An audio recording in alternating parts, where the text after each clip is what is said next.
As the self-injury escalated, the therapist told me he was just trying to get my attention. They told me to ignore it when my son was throwing his head into the countertops and to try and pretend like it wasn't happening.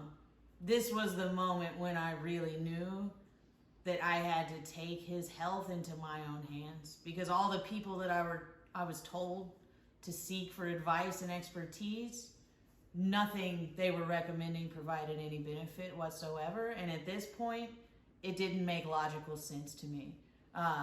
They were telling me to ignore realities that were apparent in my everyday life, and I no longer saw that as acceptable. I again took gluten out of his diet at this time, and I started giving him probiotics. Within a week, his therapists were commenting on how much more engaged he was during therapy, how much more eye contact he was making, how he was much calmer overall.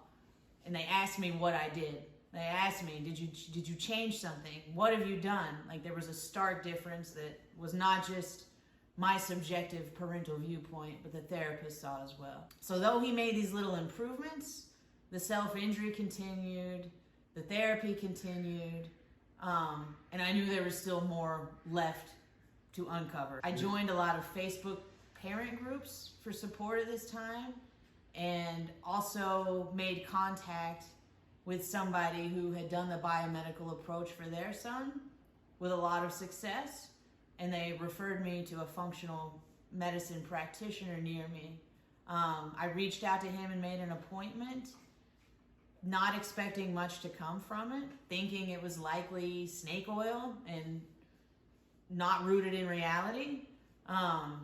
But I felt like I had exhausted all other options and there was nothing else I could do, and I had nothing to lose. I went to this appointment and was pleasantly surprised by the amount of scientific backing that this practitioner had supporting the methods and his approaches. He also had a son with autism. After this appointment, we were advised to remove dairy from my son's diet as well. We started several supplements, just vitamins and minerals and supportive things to help his body function properly. And we also did stool, urine, and blood testing to get a full metabolic picture of what was going on inside of him, which was a huge relief as a parent, because after you're seeing your kid, he's not healthy, he's not developing, he's clearly not feeling well, he's essentially screamed and cried through the first 2.5 years of his life, and everyone's telling you it's fine, and that's all there is to it, and this is just neurological. It gave me a lot of relief and a sense of hope. So we did those things. We took dairy out of his diet. There wasn't any, and we started giving him the supplements. There wasn't any great noticeable change immediately, but he stopped getting sick. For the first time in his life, he had a 2-month span where he had no fever, no infection, no illness. That was the first clue to me that there was something real to this. About a month after that, my son was playing on my phone, and it was a game where you would match different colored shapes up to different colored holes, and you would make the shapes match. And I heard him saying red, yellow, blue, and green. I ran over to him, thought it was too good to be true, looked at the phone, lo and behold, he was saying the right color for the appropriate shape that was on the phone. So those were his first words.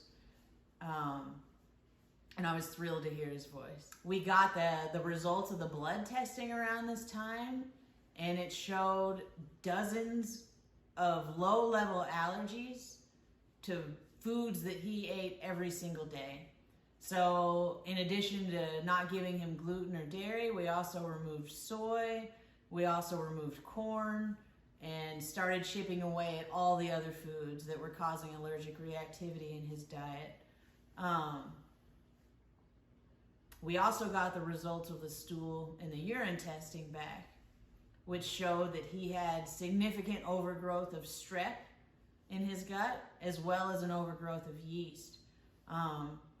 Our practitioner recommended supplements to help bring these levels down and restore balance in his gastrointestinal tract. But unfortunately, anytime we would give even a drop of these supplements, all his behaviors would escalate. So even though we're seeing improvements, we're seeing speech, we're seeing cognition, we're seeing a calm demeanor for the first time, we're also seeing drastic swings to where he would seemingly lose all those skills, regress, and then the self-injury would re-enter the picture worse than ever. So it was this huge dichotomy of symptoms. This was obviously hugely disconcerting to me and made me want to quit the process many, many times. But every time I thought about doing that, I would go back in my head to the fact that he hasn't been sick. At this point, it was in 6 months, and I'm hearing my son talk, and I'm seeing progress for the first time. After years of trying, I'm actually seeing progress being made. So from other people's perspective, from family and friends, I would get a whole lot of, are you sure you want to do this? It seems like he's getting worse in some regards. It seems like this is a lot on him. But that seemed absurd to me after everything he had been through and the misery he had lived through. And I don't know why that was acceptable in that context, but not acceptable in this other context. Of course, our functional practitioner was guiding us through all of this and aware of everything that was going on. But he reassured us that as long as you're seeing any change at all, that's a good sign that you're tapping on the right nerve. And that we just needed to hone in and figure out what his body needs from an individualized standpoint. So we took his advice. We stopped all supplements many, many times. And that's what led me to really zero in on diet. That was one thing that had provided benefit from the very beginning. So that was where I started putting all of my energy. I eventually removed all of the foods that were causing allergic reactivity and any ones that I suspected could be contributing to systemic inflammation. Throughout this time, he continued to make slow, steady progress in some areas, but that was coupled with massive flares. And this pattern continued for several months, at which time I had continued researching and I first came across a condition known as PANS and PANDAS. I again brought this to the attention of my functional provider, who agreed that many of his symptoms were indicative of this condition. We decided to perform a Cunningham panel, which is another blood test that actually measures the levels of autoantibodies in the brain. Those results came back within a month, and they showed elevations of 2 antibodies and a borderline elevation of a 3rd, resulting in an official diagnosis of PANS and PANDAS, which essentially translates to autoimmune encephalitis, which essentially translates to swelling in the brain, which obviously affects many behaviors and can contribute to many of the symptoms that we were seeing in my son. My practitioner recommended that I adopt the specific carbohydrate diet, also known as SCD, which I had all but done. There were only 2 foods left that he was getting outside of that diet. So we implemented that diet right around his 3rd birthday. And shortly before that time, we also introduced Camel's milk. Camel's milk was a life-changing experience. That was one of the only things I ever did throughout this entire journey that provided undeniable, massive benefit right from the start. We started only with an ounce. I'm gonna make another video on Camel's milk in the future. There's a lot to this. There's a lot of science behind why it works, and I don't have time to get into that now, but I will. So if you're interested in that, keep your eyes out, because that video is coming in the near future. But we started with a small amount because this does have medicinal properties. It is very strong. We gave him an ounce. That day, the self-injury stopped.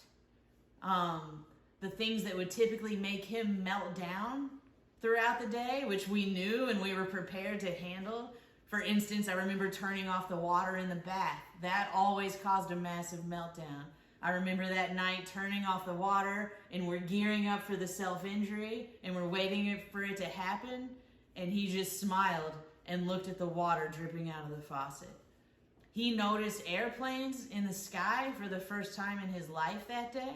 He was actually scared of them, like, what is that, you know? But he had never, ever even noticed an airplane or a bird or anything like that in the sky. He gave me his first hug that day, and his entire disposition opened up. He had this light in his eyes that we had never, ever seen before. Yeah, it was a magical day. I urge you all to look into camel's milk, and I look forward to giving you more information about that.